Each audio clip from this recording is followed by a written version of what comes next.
What I want to talk about today is the concept of retirement, and more specifically, how much do you actually need in retirement to have a passive income that supports the lifestyle that you really want? Because most people, I wonder if they've ever actually thought that through. I've spoken to hundreds and hundreds of people, and they often talk to me about, I want to be rich, I want to be financially free, I want to be wealthy. But very few of them have actually thought about what that means to them and their circumstances so they can be free of the need to go to work, and they'll get their time back to have all of these experiences that they'd always hoped that they'd have time to do. So I want to talk about a rule of thumb today, and it's the rule of 25. Now let's assume that you want to have $1,000 a week passive income, $52,000. Let's just round it to $50,000 a year passive income.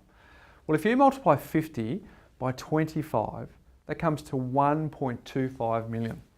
So if you have $1.25 million worth of income producing assets outside of the family home, that's returning you about 4% per annum, that gives you your $50,000 passive income that you're after. Now I hear what you're saying, maybe $50,000 is not enough. What if it's $2,000 a week you need, or let's round it to $100,000. Well, let's do the maths again. 100 times 25 equals 2.5 million. $2.5 million worth of income producing assets outside of the family home is what you need, returning 4% per annum, to give you that passive income of $100,000. Now, armed with that information, my challenge or my invitation to you is, do you know your number? And if you don't, you should make a priority to work it out. And the way you do that is very, very simple, because the main categories of costs that we have under our household can roughly be grouped into 4 areas. The first one is the bill payments that we have. The telephone bill, keep the lights on, the rates, those costs that come, they're fixed, they happen just in your desire to have a roof over your head and to drive your car and to answer your phone. They're those costs that come on an ongoing basis, usually on a monthly basis. So they're your bill payments. Second category is your discretionary spend.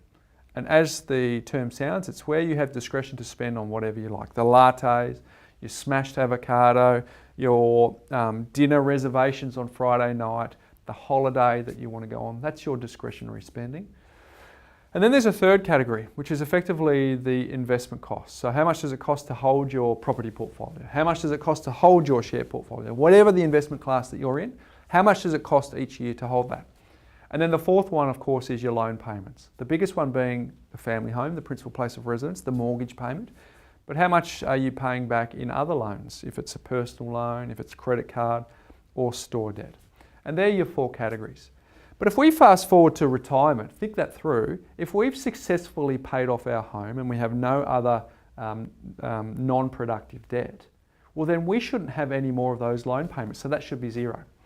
And if you've built the portfolio so that it's self-sustaining, so that it's not having any money coming out of your pocket to service the portfolio, you also eliminate that one. So those last, the third and the fourth category no longer apply. So all that actually leaves is your bill payments and your discretionary spending. So really all you need to do is work those 2 out, total the 2 together, and that'll come to a number to let you know how much money you need in retirement to live as you do today. Now, of course, I know a lot of people think, well, I work hard, I want to have a little bit more in retirement to take that extra holiday.